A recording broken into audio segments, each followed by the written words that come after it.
देखिए, अंतर्जातीय विवाह को समाज आज भी संपूर्ण रूप से मान्यता प्रदान नहीं कर रहा है, अपने हृदय से स्वीकार नहीं कर रहा है। उसके वो कहीं ना कहीं असंख्य कारण भी देता है, जिससे कि समाज में होने वाले जो बदलाव हैं या एक नई पीढ़ी का आगमन है, वो एक तरीके से स्वीकार नहीं की जा रही। उसके कई नकारात्मक पहलू भी सामने आए हैं पिछले कई सालों में। डाइवोर्स के केसेस काफ़ी सारे बढ़े हैं और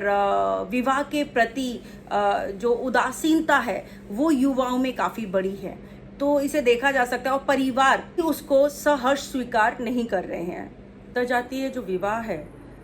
वो हिंसक घटनाओं को जन्म देता है कि ऑनर किलिंग भारत के कई सारे राज्यों में एक तरीके का प्रचलन सा बन गया। खाप पंचायतें उनका रोल अंतर्जातीय विवाह के अंतर्गत एक बहुत ही महत्वपूर्ण भूमिका निभाने लगा।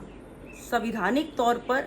या जिसे कहे कानूनी तौर पर ये मान्य नहीं है, पर सामाजिक तौर पर ये सारी चीज़ें देखने को आपको मिलती हैं कि अपर कास्ट की लड़की या लोअर कास्ट का लड़का यदि ऐसा कोई चीज़ होती है तो ऐसी घटनाएं आपको देखने को मिलेंगी कि उनको ऑनर किलिंग या अपने मान सम्मान के लिए उन दोनों लड़के लड़की की हत्या तक ऑनर किलिंग हो जाती है। तो अंतर्जातीय विवाह सामाजिक तौर पर, आंतरिक तौर पर अभी भी स्वीकार नहीं है। और आप देखें कि अंतर्जातीय जो विवाह होते हैं, ऐसे जोड़ों को सामाजिक तौर पर तिरस्कार और बहिष्कार का सामना करना पड़ता है। वो अलग थलग हो जाते हैं, उन्हें एक सहर्ष समाज या परिवार स्वीकार नहीं करता है। वैसे भारतीय संविधान या भारतीय कानून के अंतर्गत विशेष विवाह अधिनियम 1954 युवाओं को विशेष अधिकार देता है, संरक्षण देने की बात भी करता है कि आप कहीं पर भी किसी के साथ भी बालिग हैं तो विवाह कर सकते हैं। लेकिन उसमें भी उन जोड़ों को बहुत सारी दुविधाओं, बहुत सारी असुविधाओं का सामना करना पड़ता है और उन्हें पूर्ण रूप से संरक्षण प्राप्त नहीं हो पाता है। अंतर्जातीय विवाह का प्रचलन यदि बड़ा है तो उसके दुष्परिणाम भी कई जगह देखने को मिले हैं। लोग स्वीकार नहीं कर पा रहे हैं और अगर उनमें बदलाव भी है तो वो कुछ ना कुछ फायदे के लिए है। चाहे वो ऐसा कहा जाए कि अपर कास्ट और लोअर कास्ट जहाँ पर देखा जाए तो अनुसूचित जाति और जनरल कैटेगरी के अंतर्गत यदि कोई विवाह हो रहा है तो वहाँ पर कुछ ना कुछ पॉलिटिकल बेनिफिट्स को देखा जा रहा है या फिर कहीं ना कहीं किसी विशेष मकसद से उस विवाह को किया जा रहा है और उस विवाह का टूटना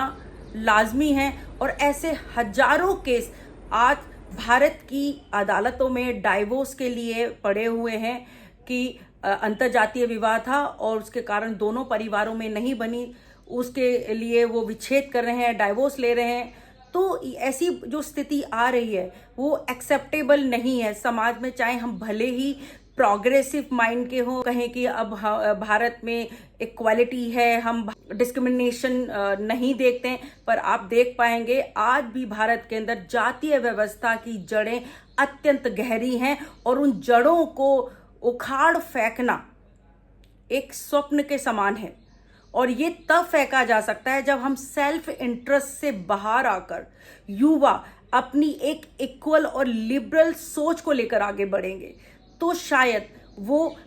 इस अंतर्जातीय विवाह को स्वीकृति मिल पाएगी। हमारी जनरेशन ये समझ पाएगी कि हमें एक दूसरे को एक्सेप्ट करना है, हमें एक दूसरे की खामियों को भी एक्सेप्ट करना है और हमें एक दूसरे की खूबियों में भी अपने आप को मर्ज करना है।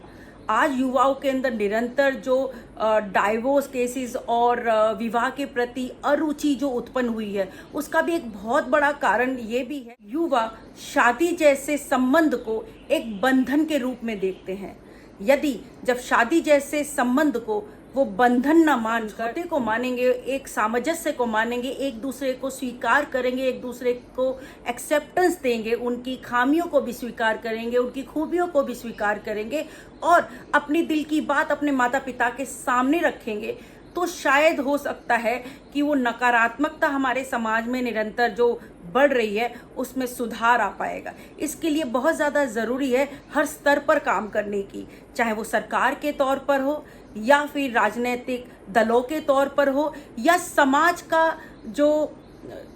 समाज की जो ठेकेदारी करने वाले जो लोग हैं, प्रबुद्ध लोग हैं, उनका